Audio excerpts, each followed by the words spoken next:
Mes chers frères et sœurs, mes chers amis, nous voilà vraiment de retour pour le direct du 26. Vous êtes les bienvenus et je vais vous lire donc le message que la Vierge a donné hier. J'avais eu la joie hier d'aller chez la voyante Maria qui a reçu le message du 25. C'est toujours elle qui le reçoit. Et j'étais très frappée, comme d'ailleurs la veille, j'étais là aussi, de voir que la Vierge est apparue pendant longtemps. D'habitude, quand elle apparaît aux voyants tous les jours, c'est une question de 2-3 minutes maximum, et encore.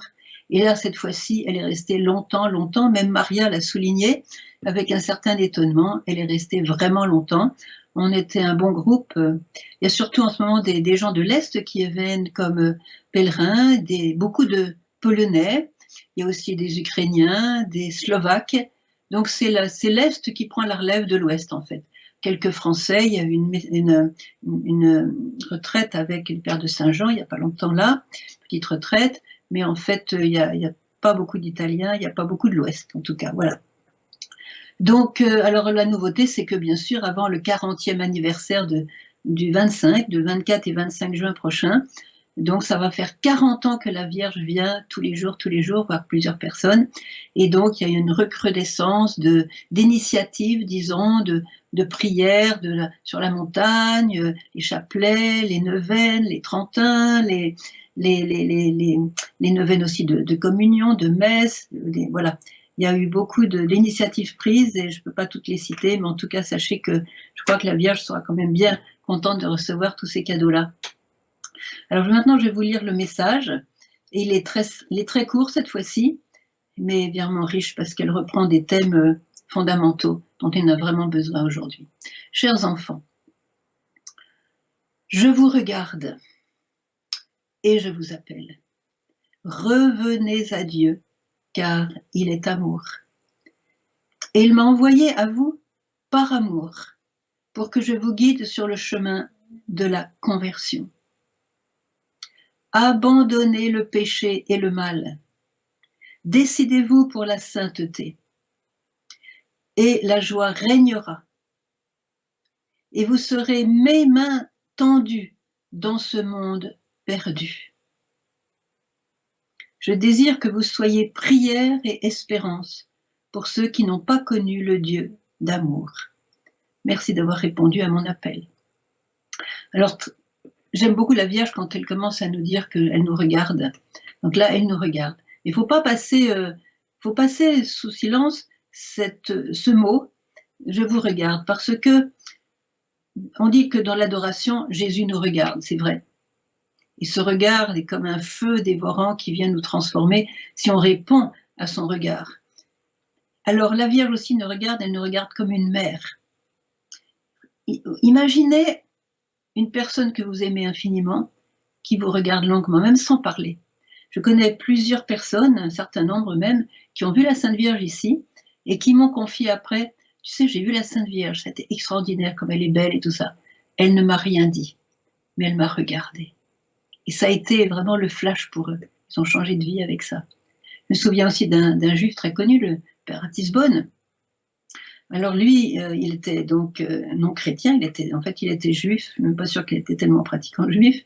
En tout cas, voilà, il est rentré à Notre-Dame, il a vu la Sainte Vierge, elle lui est apparue, et il a été complètement converti. Et qu'est-ce qu'il a dit? Il a dit, elle ne m'a rien dit, mais j'ai tout compris. Vous voyez le regard de Marie.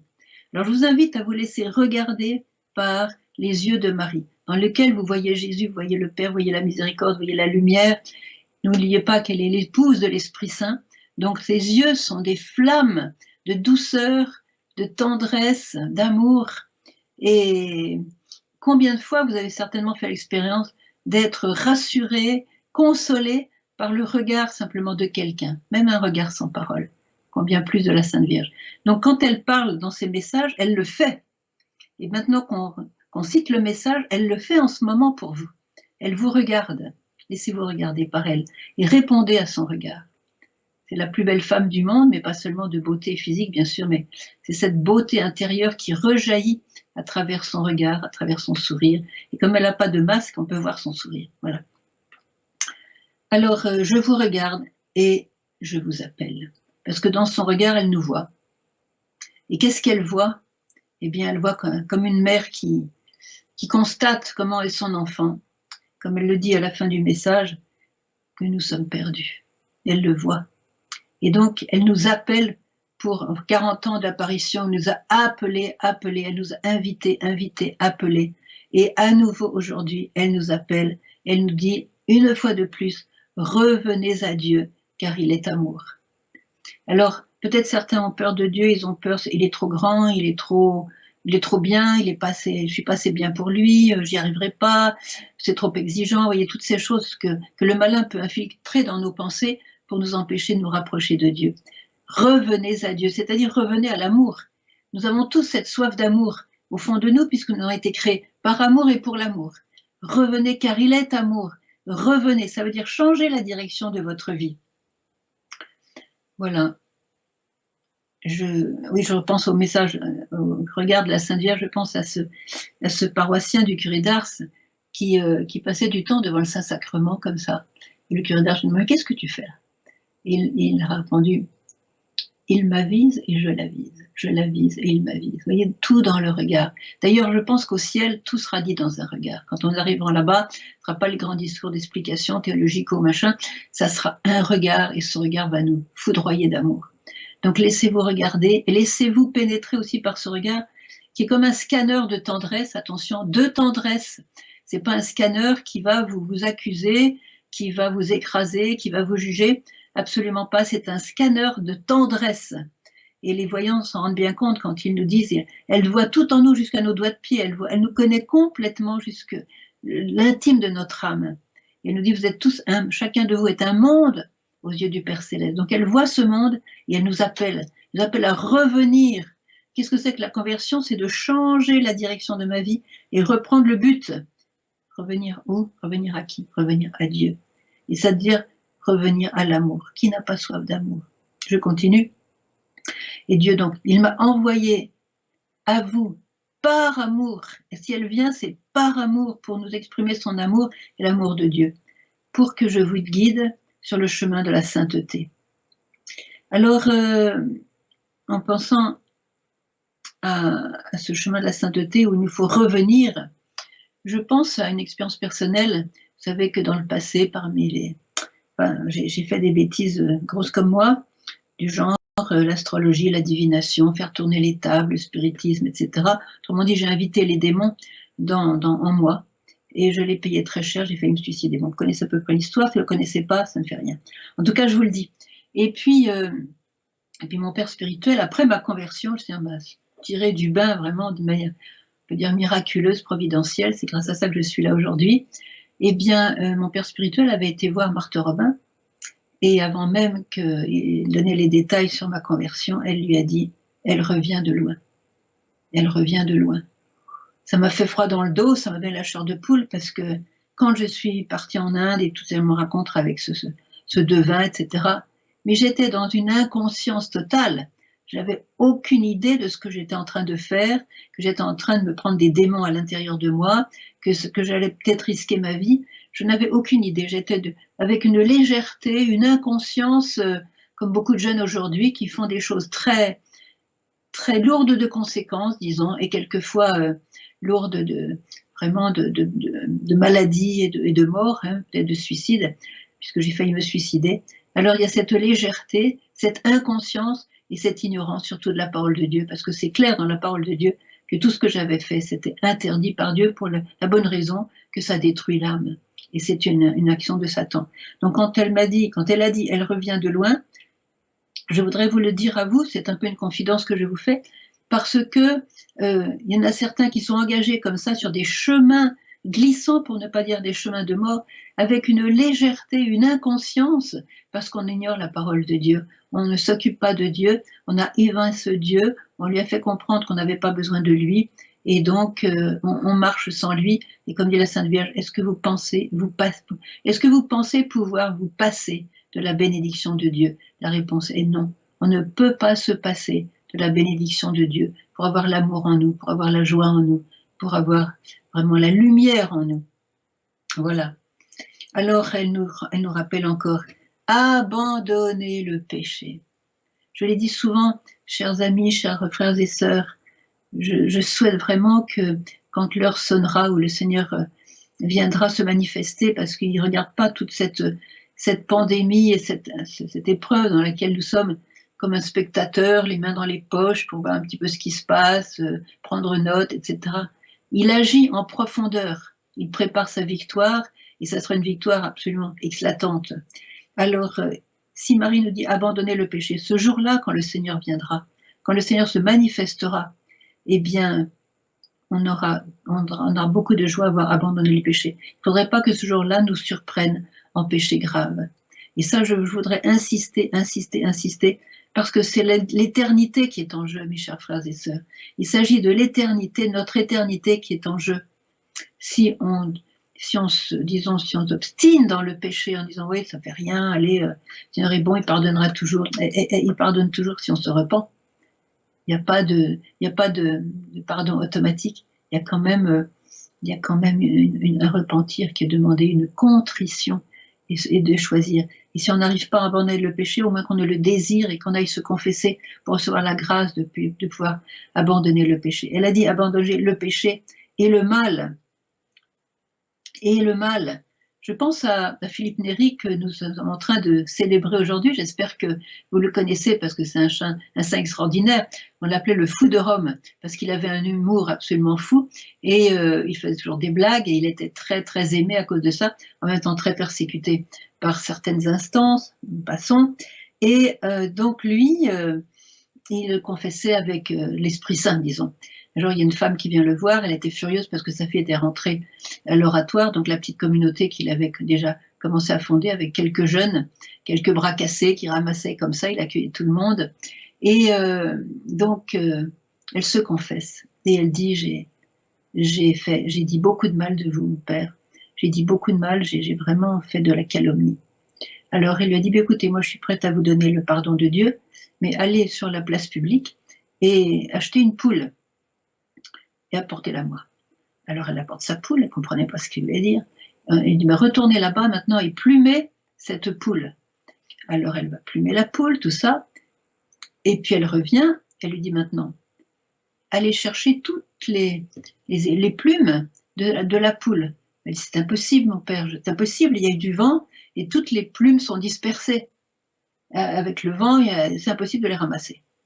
Alors il dit, ben voilà, vous avez compris ce que vous avez fait. Par la médisance, eh bien, vous avez jeté des paroles négatives sur certaines personnes. C'est impossible de les rattraper. Et je me souviens c'est un très grave péché, la médisance. On peut détruire quelqu'un, on peut même pousser quelqu'un. On peut le rendre malade et on peut même le pousser au suicide, c'est arrivé. Donc, abandonner le péché. J'ai cité celui-là parmi beaucoup d'autres. Il y a surtout l'adultère qui se pratique allègrement aujourd'hui. Et les adultères, il faut demander pardon et arrêter ça. Il faut arrêter l'adultère qui brise tant de foyers, qui désespère tant d'hommes et de femmes et d'enfants. C'est une catastrophe aujourd'hui parce que c'est la mode. Si tu n'as pas ton amant ou ton amante, eh ben, tu es considéré un petit peu comme un petit moins que rien, quoi. Et en fait, c'est important de reprendre les commandements de Dieu. Tu ne commettras pas d'adultère. Voilà. Bon, il y a aussi tous les autres. Bref, revenez sur les commandements de Dieu. Quand elle dit abandonner le péché, il faut relire un petit peu ce que Jésus dit dans l'Évangile à propos des commandements de Dieu. Si vous voulez avoir la vie éternelle, vivez les commandements de Dieu. Il a dit ça au jeune homme qui voulait lui demander que faut-il faire pour avoir la vie éternelle en partage. Voilà, et ben voilà, faut vivre les commandements et voilà, c'était clair. Et abandonner le mal, c'est-à-dire faire du mal avec la méchanceté, tout ça. Et décidez-vous pour la sainteté. Alors, décidez-vous pour la sainteté. Nous savons que la sainteté, dans la Bible, le mot kadosh, qui est le mot saint, ça veut dire être séparé, non séparé par méchanceté, comme on est maintenant, les distances, rien à voir. Séparé dans le sens que c'est mis à part parce que c'est saint, c'est réservé à Dieu. Donc, que votre vie soit toute pour Dieu, qu'elle soit mise à part du monde qui va vers sa perte, qui va à la dérive. Je n'ai pas besoin de vous expliquer. Quand la Vierge nous l'a dit depuis 40 ans, on disait oui, bon, faut pas exagérer. Alors aujourd'hui, on est en plein dans la mouise, on est en plein dedans. On n'a plus besoin d'expliquer que le monde, comme elle le dit elle-même ici, le monde est perdu. Elle a déjà dit il y a quelques années, chers enfants, vous êtes perdus. Revenez à Dieu. Combien de fois elle l'a dit? Là, elle le dit, ce monde est perdu. Mais elle ne va pas laisser ça comme ça, hein. Attention, si elle continue à venir, il faut lui demander de continuer à venir, de nous parler, de nous bénir.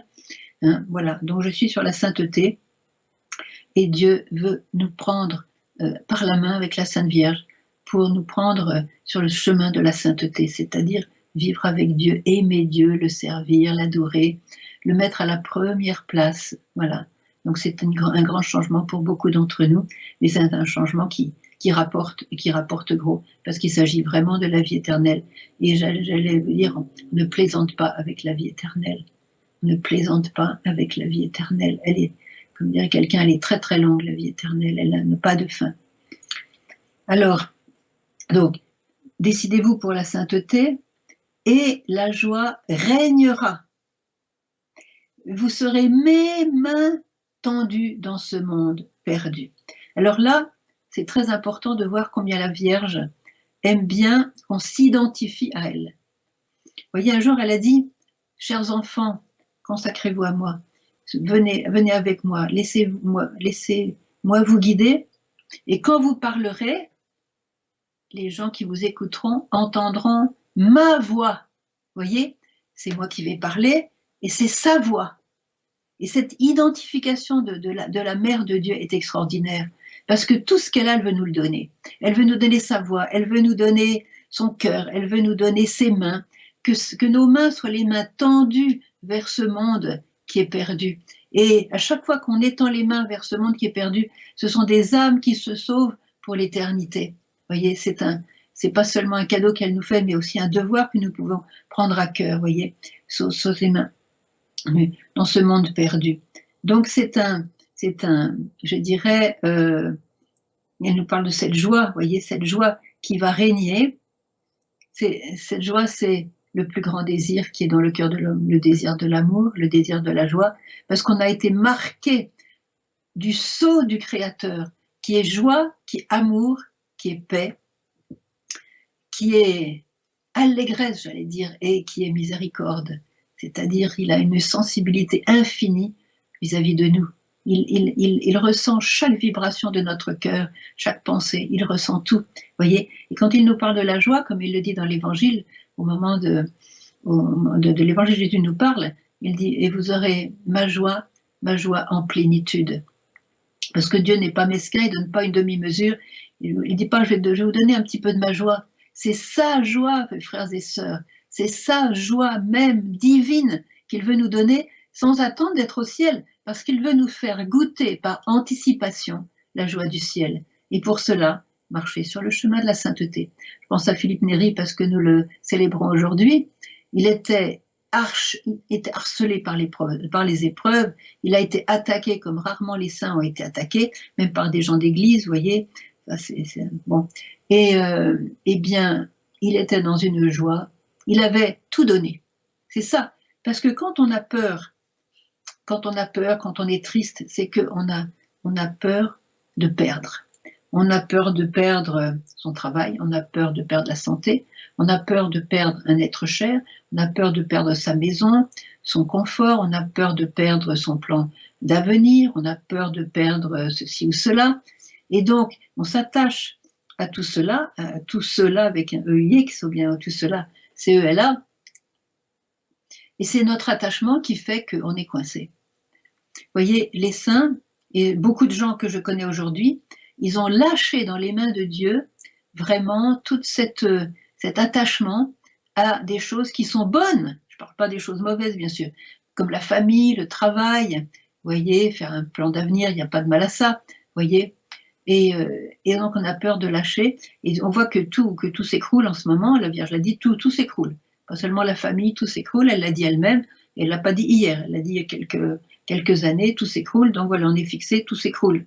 Donc, si on a ça, de la peur d'être délesté de quelque chose auquel on tient, eh bien, on se rend prisonnier et on perd la joie. On perd la paix, on perd la joie. Donc, l'exemple de Philippe Néri, il était, entre guillemets, il était cool. Il n'avait plus rien à perdre parce que tout était consacré à Dieu, tout était pour la gloire de Dieu. soit les jeunes qu'il avait ramassés pourraient faire partie de sa petite communauté. Encore une fois, il y avait pas mal de bras cassés, il prenait tout le monde, voyez. Ensuite, son ministère, eh bien, voilà, il était prêtre de l'Église catholique, donc il avait donné tout ça. Et il travaillait jour et nuit pour que des gens reviennent vers Dieu. Voilà.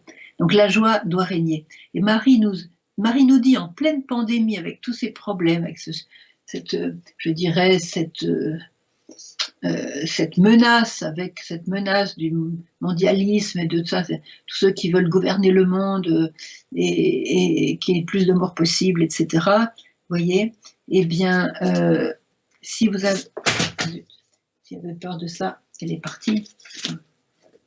Bon, si vous avez peur de ça, je vais simplement vous lire un verset du psaume 32. Écoutez bien. Il parle de Dieu. Il déjoue le plan des nations. Il empêche les pensées des peuples. C'est Dieu qui parle. Mais le plan du Seigneur est à jamais. Les pensées de son cœur, d'âge en âge. Heureux le peuple dont le Seigneur est le Dieu. Alors, je voudrais vous parler des grands, vous voyez, des grands, des puissants, qui font toutes sortes de plans, et on en a plein, l'Internet, le YouTube et tout ça, c'est rempli de toutes ces déclarations qui se contredisent d'ailleurs. Enfin, grosso modo, c'est vrai, on est mal. Et donc, il y a certains puissants qui jouent et qui se moquent un petit peu du peuple. Donc, il faut savoir que, même s'ils sont inspirés par le mal, ils ont leur temps, et ça ne va pas durer. Tout ça, c'est, je dirais, un intermède qui ne va pas durer, comme tous les intermèdes. Regardez tous les gens très très puissants qui ont soumis une grande partie du monde. Je pense à Hitler, quelle fin il a fait? Quelle fin il a fait? Il s'est suicidé. Je pense à Mussolini. Alors lui, il voulait, quand tout a été mal, il a voulu fuir en Suisse, il s'est fait harponner par le peuple avant de pouvoir fuir. Il s'est fait harponner par le peuple italien qui l'ont fait sa fête, et je n'insiste pas dans quel état ils l'ont mis. Il en est mort il était méconnaissable, pour dire. Imaginez dans une foule complètement haineuse contre cet homme qui avait fait du mal, quoi. Donc il n'y a pas un seul grand qui a fait beaucoup de mal qui ait duré et qui soit, voilà. Donc alors c'est un intermède. Comme tous les intermèdes, ils ont un début, un pendant et une fin. Le pendant, je ne peux pas vous dire combien ça va durer, enfin à mon avis, ça ne va pas trop durer. Comme Jésus, quand il a été arrêté, il a dit, voilà, c'est votre heure et le règne des ténèbres. C'est votre heure. Et il a eu la sienne après, c'était la résurrection. Vous voyez, et ça a été assez vite finalement. En 3 jours, il avait réglé le problème avec sa résurrection. Vous voyez. Donc l'Église suit l'agneau où il va, je l'ai déjà dit, et donc cet intermède aura une fin. Je voudrais citer ici une grande mystique italienne que vous ne connaissez sans doute pas puisqu'elle est italienne et qu'elle date du XVIIIe siècle, mais elle avait un don extraordinaire, c'est ce qu'on appelle le don du soleil.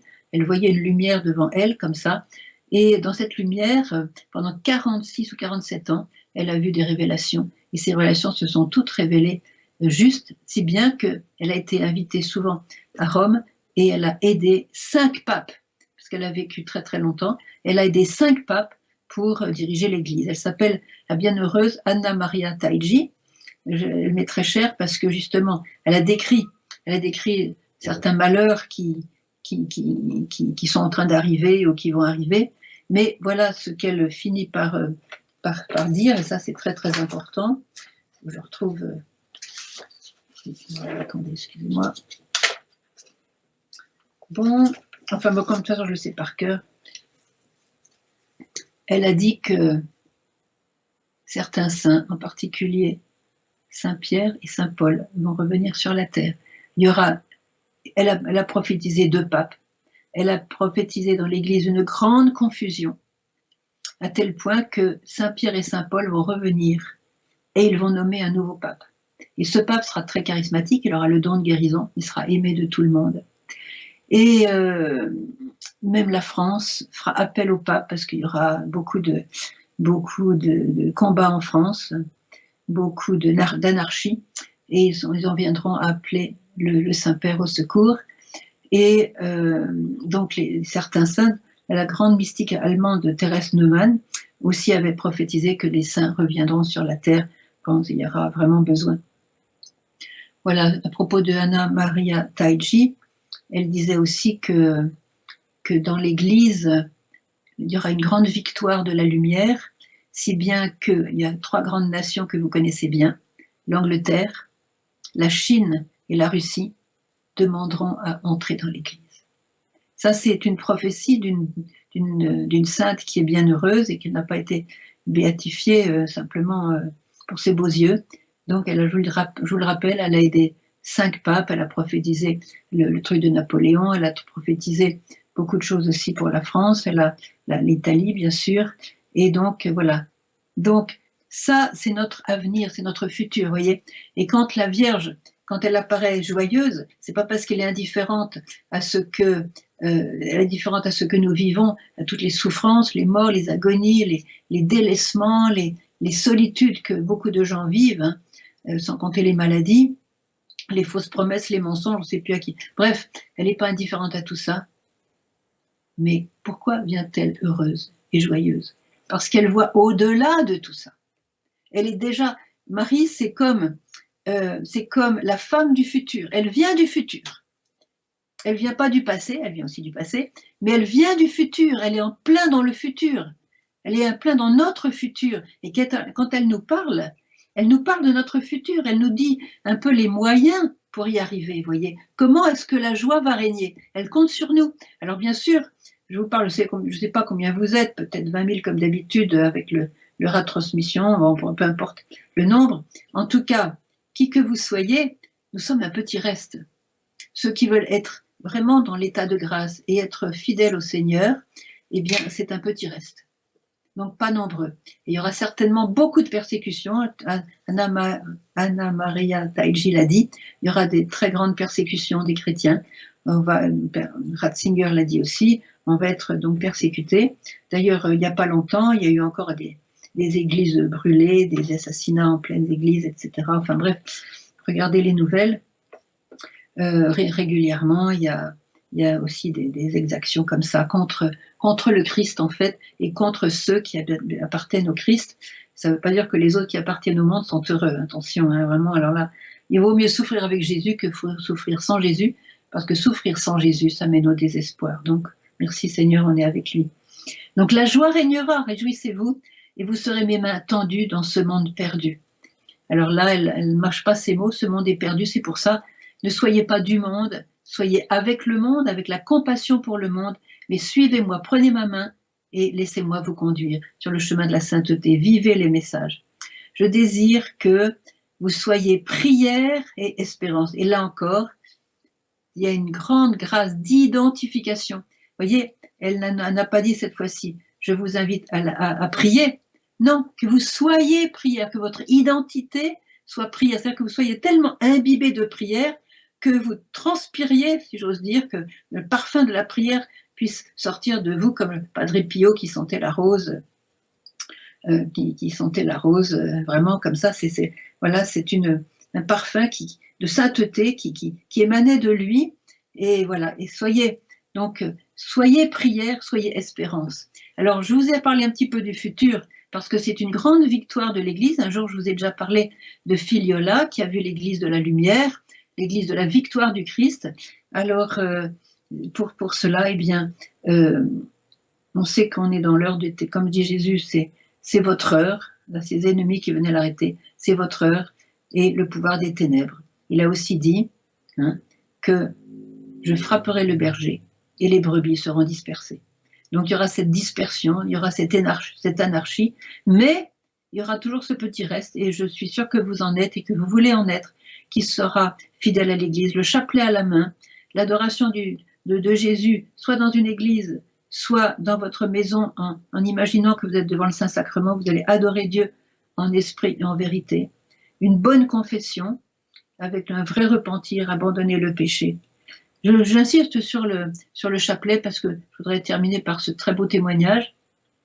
Quand j'étais en Amérique, il y a eu en 1973, à Philadelphie, il y a eu un congrès eucharistique Et là, il y a eu un jésuite qui a témoigné. Et de quoi a-t-il témoigné? C'est une histoire qui est assez connue. Il a témoigné qu'il était à Hiroshima quand la bombe a éclaté. Donc, il était à Hiroshima, ils étaient 8 jésuites, et leur maison a été épargnée. Ils n'étaient pas très loin du centre d'impact de la bombe, maison épargnée, les 8 jésuites complètement épargnés. Aucun symptôme de conséquences des radiations, alors que, vous savez, ça a été une hécatombe magistrale, voyez. Aucun symptôme des radiations. Ils sont tous morts de leur vieillesse. Et il y a à peu près 200, enfin un certain nombre d'experts qui se sont penchés sur la cause de cette protection inexplicable. Et alors ils ont tout analysé centimètre par centimètre de la maison. Les jésuites ont été examinés centimètre par centimètre, etc. Enfin, ils ont fait toutes les analyses possibles, bref, j'en viens à ma conclusion. Les jésuites, ils riaient parce qu'ils savaient pourquoi ils avaient été protégés. Ils ont dit, nous, tous les jours, on priait ensemble le chapelet. Voilà, on priait ensemble tous les jours le chapelet. Et ils ont échappé à la bombe d'Hiroshima. Alors si ils ont échappé à la bombe d'Hiroshima, est-ce que vous ne pensez pas que nous, avec le chapelet, prier ensemble, en famille, dans le petit groupe de prière, pour ce petit reste que la Sainte Vierge est en train de préparer avec tant d'amour, tant de tendresse, tant de lumière, est-ce que vous ne pensez pas qu'il y aura peut-être pire qu'Hiroshima qui va nous tomber dessus? Eh bien voilà, on sera dans le manteau de la Sainte Vierge, le chapelet à la main. Je ne dis pas qu'il n'y aura pas des martyrs, il n'y aura pas des souffrances, il y en aura. Il y en aura, comme dans toutes les temps de persécution, il y aura des martyrs, et bienheureux ceux qui seront fidèles. Vous voyez, il faut demander la grâce d'être fidèle au Christ. Et maintenant, on travaille maintenant sur la fidélité au Christ dans notre vie de tous les jours. Essayez vraiment d'être fidèle à la parole de Dieu. Nourrissez-vous de l'évangile, nourrissez-vous, apprenez-le par cœur, parce qu'un jour vous serez peut-être en prison à pu savoir ce que Jésus disait. Apprenez-le par cœur et priez, priez, priez, priez sans vous lasser. Et détachez-vous de toutes ces... avec l'internet là qui nous prend tellement de temps, et ne soyez plus inquiets, ne soyez plus, comment dirais-je, ne vous laissez pas harceler par toutes ces nouvelles qui tombent constamment. Alors, je voudrais conclure en disant que, oui, le malin veut toujours travailler dans la désunion. Relisez le message d'Akita qui était reconnu par l'Église. Alors, cardinaux contre cardinaux, évêques contre et bien sûr, un frère contre son frère, on va vivre ça. Hein, mais le petit reste vivra de la parole de Dieu et de la prière fervente. Et on donnera donc ce témoignage du Christ. Alors, je voudrais terminer par cette invitation. Il y a encore un grand... Oh là là, je veux dire de ne pas disparaître quand je parle, parce que du coup, quand j'ai besoin d'elle, elle n'est plus là. Bon, voilà. On le prendra tout à l'heure au moment des questions. C'est un Italien qui s'appelle le père Dondolindo Ruotolo, et il va être... sa cause a été ouverte, c'est un grand saint de Naples, et lui, c'était sa formule. Il a aussi eu pas mal de déboires dans sa vie, et il avait cette formule: Seigneur Jésus, je m'abandonne à toi, c'est à toi d'y penser, pensaci tu en italien, c'est-à-dire c'est à toi d'y penser, c'est ton problème. Alors il a vaincu des situations hallucinantes de mal, de souffrance, de cul-de-sac, de murs, etc. Il avait cette formule et il s'abandonnait. Il a dit: ne soyez pas agités, ne soyez pas inquiets, ne soyez pas apeurés, ne soyez pas angoissés. Quand vous voyez quelque chose qui va mal, dites simplement cela: Seigneur Jésus, vous remettez entre ses mains. Jésus a promis qu'il allait s'en occuper. Seigneur Jésus, je m'abandonne à toi, je t'abandonne la chose, je t'abandonne le problème. Seigneur Jésus, c'est ton problème parce que je l'ai remis entre tes mains. Et soyez bien tranquilles et surtout, gardez la paix du cœur. Alors mes chers amis, je vais m'arrêter là, on va passer aux questions. Et je voudrais vous dire, je vous souhaite à tous, sans exception, de faire partie de ce petit reste qui lit les messages de la Vierge, qui les met en pratique, qui les savoure, qui les annonce aux autres, qui les vive, et pour vraiment que Marie, quand elle nous regarde, elle puisse sourire en disant « Ouais, celui-là, il m'appartient. Celui-là, je vais faire des merveilles à travers lui. Celui-là, c'est mon instrument, c'est mon apôtre de l'amour. Je vais pouvoir hâter la fin de cette crise dans laquelle nous sommes parce qu'il m'appartient. Et comme elle l'a dit elle-même, si vous m'appartenez, vous vaincrez. » Je le répète, Marie parle en disant « Si vous m'appartenez, vous vaincrez. » Alors nous allons hâter la victoire de l'amour, la victoire de la miséricorde, la victoire de la lumière dans ce monde qui est perdu, nous dit Marie. Son monde est perdu, elle ne veut pas le laisser perdu. Si elle nous le dit, ce n'est pas pour faire une constatation neutre, c'est pour nous dire qu'on va en sortir. Voilà, on va en sortir parce que vous êtes là et que vous voulez lui appartenir, vous voulez marcher avec elle. Elle compte sur vous et de quoi se réjouir parce que quand vous lui appartenez, eh bien vous hâtez l'heure où la joie va enfin régner. Et il y a tous ceux qui sont dans la tristesse, dans le désespoir, qui vous attendent pour pouvoir se réjouir avec nous. Amen, alléluia. On va passer aux questions. Alors, Yann, je compte un peu sur toi pour me les lire et je ferai de mon mieux. Je n'ai pas réponse à tout, excusez-moi. Je sais mes limites, mais on va essayer de répondre à certaines de vos questions. Voilà.